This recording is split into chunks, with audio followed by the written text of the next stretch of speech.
موجودہ زمانہ میں مشینی انسان بنائے گئے ہیں جن کو عام طور پر روبوٹ کہا جاتا ہے۔ روبوٹ بظاہر بالکل آدمی کی شکل کا ہوتا ہے، وہ چلتا ہے، وہ بولتا ہے، وہ کام کرتا ہے، مگر حقیقتاً وہ ایک مشین ہوتا ہے، نہ کہ کوئی شعور۔ وہ اسی طرح میکانیکی انداز میں عمل کرتا ہے جیسے انسان کی بنائی ہوئی دوسری تمام مشینیں۔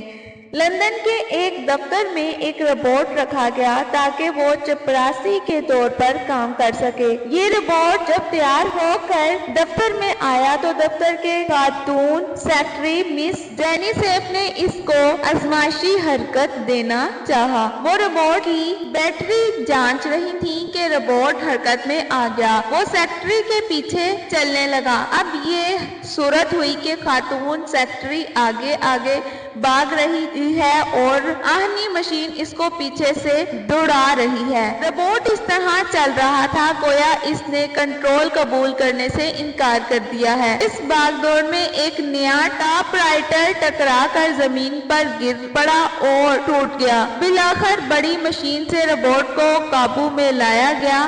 موجودہ زمانے میں جو لوگ خدا کو نہیں مانتے ان کا کہنا ہے کہ کائنات اس کے سوا کچھ نہیں کہ وہ بہت بڑی مشین ہے، وہ بس اس طرح چل رہی ہے جس طرح کوئی روبوٹ میکانیکی طور پر چلتا ہے، مگر کائنات کا کھرب ہا کھرب سال سے انتہائی منظم طور پر یکساں حالت میں چلنا اس مفروضہ کی تردید کر رہا ہے۔ اگر کائنات محض ایک میکانیکی مشین ہوتی جیسے روبوٹ تو یقیناً اس میں بار بار اسی قسم کے ٹکراؤ ہوتے جیسا کہ لندن میں آفس میں مذکورہ بالا واقعہ کی صورت میں ہوا۔ قرآن مجید میں ارشاد ہوا ہے اور سورج اپنے ایک متعین مدار پر گردش کرتا ہے۔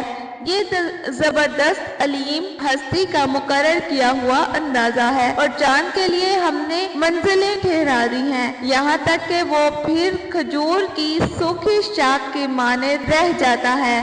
نہ سورج کے بس میں ہے کہ وہ چاند کو جا ٹکرائے اور نہ رات دن پر سبقت کر سکتی ہے، ہر ایک اپنے خاص دائرہ میں گردش کرتے ہیں۔ قرآن کا یہ بیان موجودہ زمانہ میں ایک ثابت شدہ انسانی مشاہدہ بن چکا ہے اور یہی واقعہ اس بات کے ثبوت کے لیے کافی ہے کہ یہاں ایک باشعور ہستی ہے جو کائنات کو کنٹرول کر رہی ہے۔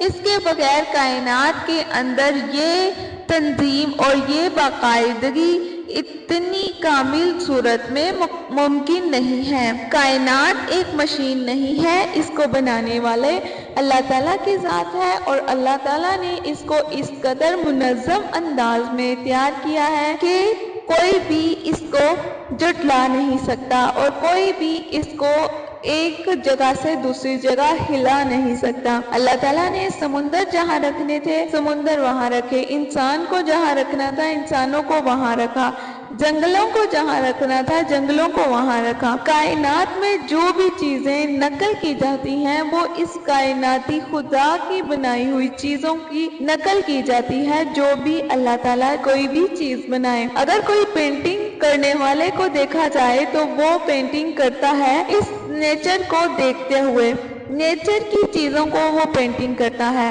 اور اندازہ لگا لیجئے کہ اگر دنیا میں بنائے ہوئے لوگوں کی پینٹنگ اتنی اچھی ہے تو خدا کی اعلیٰ پینٹنگ کے آگے ان کا کیا مقابلہ۔ یہ خدا کی ذات ہے، اللہ تعالیٰ موجود ہیں، اللہ تعالیٰ نے ہمیں پیدا کیا ہے، اس پر یقین ہونا چاہیے اور مکمل یقین ہونا چاہیے۔ بعض اوقات ہمیں محسوس ہو رہا ہوتا ہے کہ خدا یہاں پر موجود نہیں ہے، وہ ہماری نہیں سنتا، ہر وقت ہر چیز قبول نہیں ہوتی، کچھ اللہ تعالیٰ نے خواہشات جنت کے لیے بھی رکھی ہوئی ہیں۔ اپنا خیال رکھیے گا۔ السلام علیکم۔